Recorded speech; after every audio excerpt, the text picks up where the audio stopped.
With those three major roadblocks just kind of hanging out right over me, creating a shadow of nearly obvious failure, I decided to press on.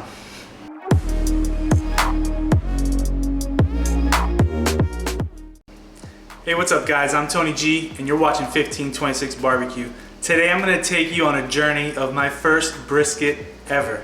Check it out.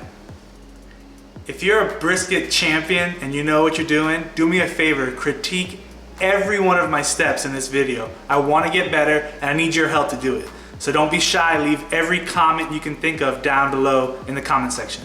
If you're new to brisket like I am, this could be a good guide for you on what to do and what not to do. You know, read the comments and interact with the folks who know what they're doing and check out how my brisket turned out. All right, so from my hours and hours of research that I've done online, I've learned a couple things. First off, you want to get a good sized brisket, a nice big full packer as it's called, that has the flat and the point. I got this brisket from a local store. It was 19¼ pounds before I trimmed it, and it was USDA prime.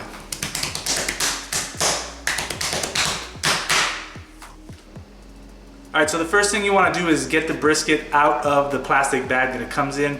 You want to be careful kind of lifting your knife away from the brisket so that way you don't cut into it. Now I took my brisket to the sink and washed it off and patted it dry before I started trimming.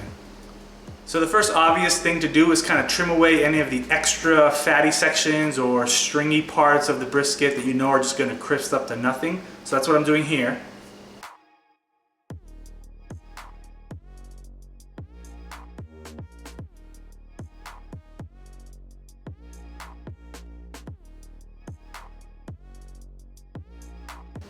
Alright, so once I was good with the top, at least for the beginning part of the trim, I flipped the brisket over and tried to remove some of the silver skin and kind of the stringy parts of the brisket on the underside.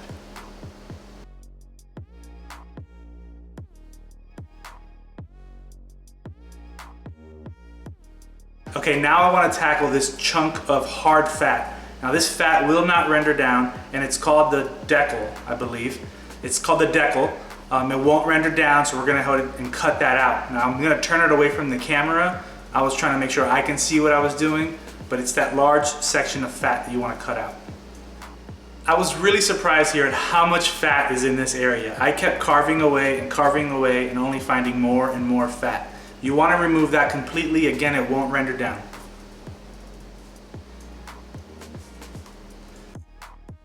Okay, now turning the brisket back over so that the fat cap is back up, I'm gonna try to remove as much of the fat cap as I can. Now you wanna be careful not to go too deep or you'll actually remove too much and you'll have exposed meat. Kinda like what I'm doing right here.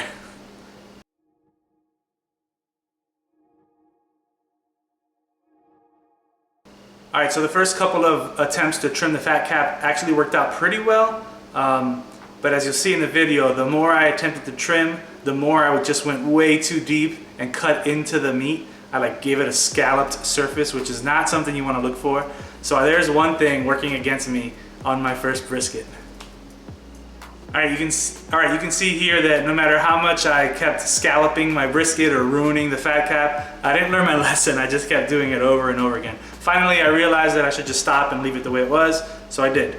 So the part that I'm working now, it's called the hump or the mohawk. Underneath it, there's just this giant ball of fat. Now, I don't know if I was supposed to remove this or not. If you know, let me know down below. But I cut it out. I cut out a lot of fat from under the mohawk or the hump. Now you'll see some folks in their videos cut that mohawk or hump off. Their concerns are that it's gonna get too burnt or too crispy. It's my first brisket, so I just left it on. I wanted to see what came out of it. So after getting the remaining portions of fat that I could out from under the mohawk, this was the end of my butchering job. And I really did butcher it. I'm not very proud of how that turned out, but you know, it is what it is, right? All right, now that you got your brisket trimmed up, hopefully you did a better job than I did. The next thing to do is to think about your rub. I wanted to keep this pretty basic, nearly a Texas style brisket with just salt and pepper, but I also love the taste of garlic. So for my rub on my first brisket, I decided to do 1 part kosher salt, 1 part black pepper, and maybe 1/3 of a part of granulated garlic. Now, from my research, you want to use granulated garlic and not garlic powder. Garlic powder has a tendency to cake up on your meat, and it'll just leave like blotchy areas. Maybe on this brisket it would have been a good idea because I could have hidden some of my mistakes, but nonetheless, you want to avoid garlic powder. And once you got all your ingredients in the container, just get a fork and kind of just mix it up. Okay, now it's time to put some rub on this brisket. Now, if you noticed, I did not inject. I skipped that step. I'm not testing that today. If you think injections are the way to go, let me know. My next brisket, I am thinking about injecting, but maybe you guys can tell me what's the best thing to inject it with. All right, so to put the rub on, I'm keeping my hand up kind of high away from the brisket. Just gently shake that rub mixture that you made evenly across all surfaces. All right, so based off my research, another big mistake I know a lot of first-time brisketers make is not leaving enough time to cook your brisket. Now, I'm hoping to eat this the next day for dinner, so I'm actually planning on cooking it overnight. This is my first overnight cook, so I'm a little scared of that too. I'm gonna put my brisket on hopefully around 8 p.m. And then see where it is in the morning and go from there. So in preparation for this overnight cook, I put the smoker out in the yard like I normally do. I take it out from inside the patio and was bringing it up to temp. I was gonna smoke at 225 using some lumberjack hickory pellets. And I forgot that these sprinklers are on an automatic timer and they start right around 7:30 p.m. So when I noticed that my pit boss was taking a shower with the sprinklers, obviously I ran out there and turned off the sprinklers. But look what happened to my control panel. I have no idea if this thing's even gonna work. All I can see is 888. It's like crazy eights, right? So while the brisket's on the counter kind of coming up to room temp, I figured I'd just watch the temp on the lid thermometer of the Pit Boss and see if it's holding near that 225 that I've set it to. After about an hour of the brisket resting, the temperature was pretty consistent. I still couldn't see anything in the control panel, but at this point, as I see it, I have 3 major roadblocks that are probably gonna create a really bad brisket. First, it's my first overnight cook ever. Second, the sprinkler incident. And then lastly, that trimming job or that butcher job that you can call it, that I did on the brisket. With those 3 major roadblocks just kind of hanging out right over me, creating a shadow of nearly obvious failure, I decided to press on. All right, so on the Pit Boss 1100 Pro, the firebox is right in the middle of the barbecue. This brisket was so big that a piece of it was gonna be resting right over that firebox or right over my hot spot. So obviously I'm gonna put the point over there. The point's a bigger section of meat. It's got a lot more fat to kind of keep it safe.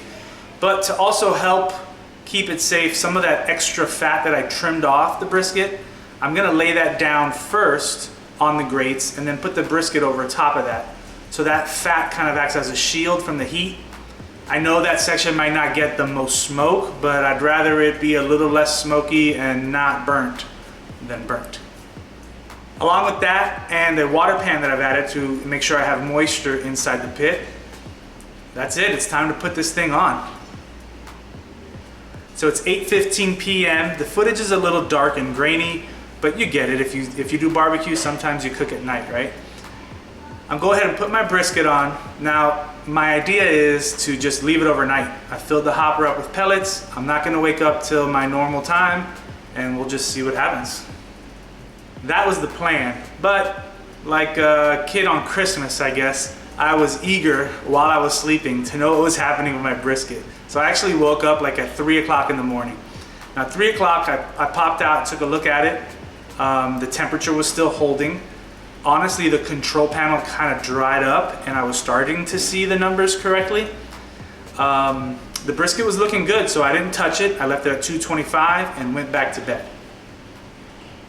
Then, when I woke up at around 5:30 in the morning, which is my normal kind of wake up time, I went to check the brisket again. At this point, the barbecue was still holding temp, the brisket looked good, but it had lost enough of its water and fat so that it shrunk down a little bit.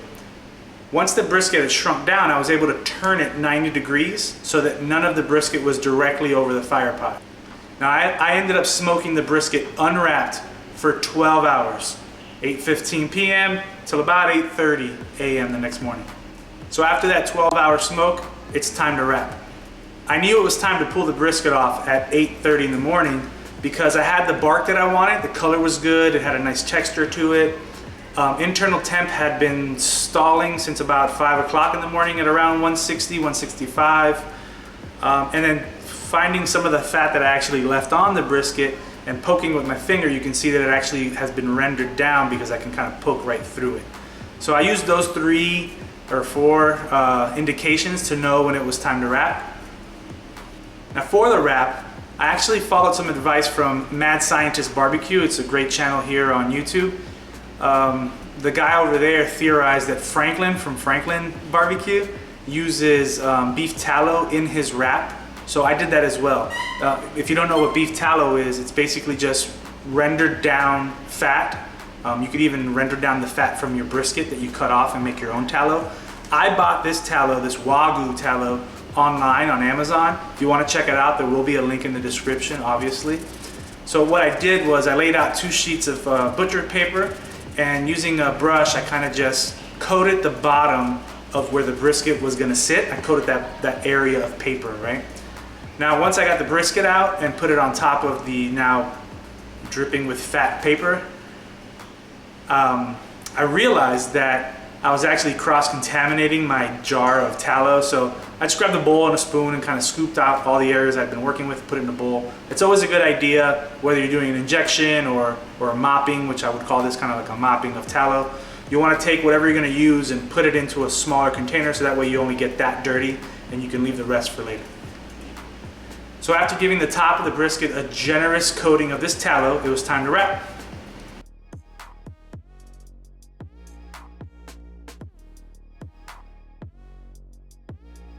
And then I put it back on the smoker. Now for me, it went another 4 hours before it was probe tender. You want to go out periodically, maybe once every 30 or 45 minutes, take your probe, poke it through the butcher paper, and feel the tenderness of the brisket using your thermometer.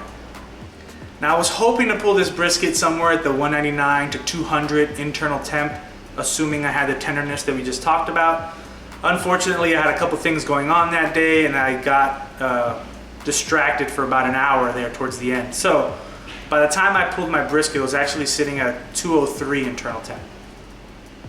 All right, so after pulling it off the pit, you're gonna wanna let it rest, or I guess I let it rest on the counter till the internal temp dropped to about 175 or 180.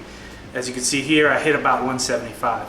Now the idea here is if you put it into the cooler too hot, it'll continue to cook and kind of overcook. I was already higher than I wanted to be on my internal temp, so this was kind of a critical step for me. Now that step took about 45 minutes for me to hit that 180 internal temp, and then it was time to put it into the cooler. Now, like I said earlier, it was kind of a hectic day at home, so the brisket sat in the cooler for about 2.5 hours. All right, now it's game time. So after about 19 or 20 hours working on this brisket, it's time to open up the package and see what we did. I'm really excited.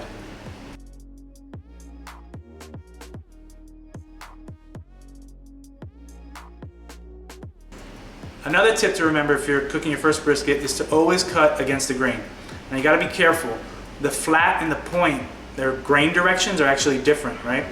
So on the flat, on my brisket, the grain kind of went in this direction, so I have to cut over here at about 90 degrees. Now when we get to the middle of this brisket, roughly, and we get to the point, we'll cut that off completely, turn the point 90 degrees so that we can cut against its grain. So here's a first true slice that I can cut for you. It is a little thick. You want to keep those slices to about 1/4 inch. You want the slice to be able to support its own weight, which mine is doing good. You also want to be able to pull it apart pretty easily, just like that. Now, the further I cut into the flat, the more I realized the brisket was a little overcooked. Some of the pieces just kind of fell apart. And there's nothing really wrong with that. The taste was just delicious and spot on. But tenderness was just a a hair too far, right? I would have liked to have cooked it a little less. All right, so we're gonna skip the rest of the flat there because I wanna see what this point looks like. So right here is about where the flat meets the point. I'm gonna cut that down and then turn the point 90 degrees. And I'm gonna cut it right down the middle because I just wanna see what the inside looks like.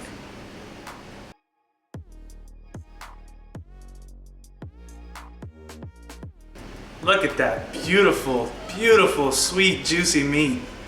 Now there's a little bit of this fat here that I wish I would have been able to render down a little better, but it still looks pretty good. What do you think?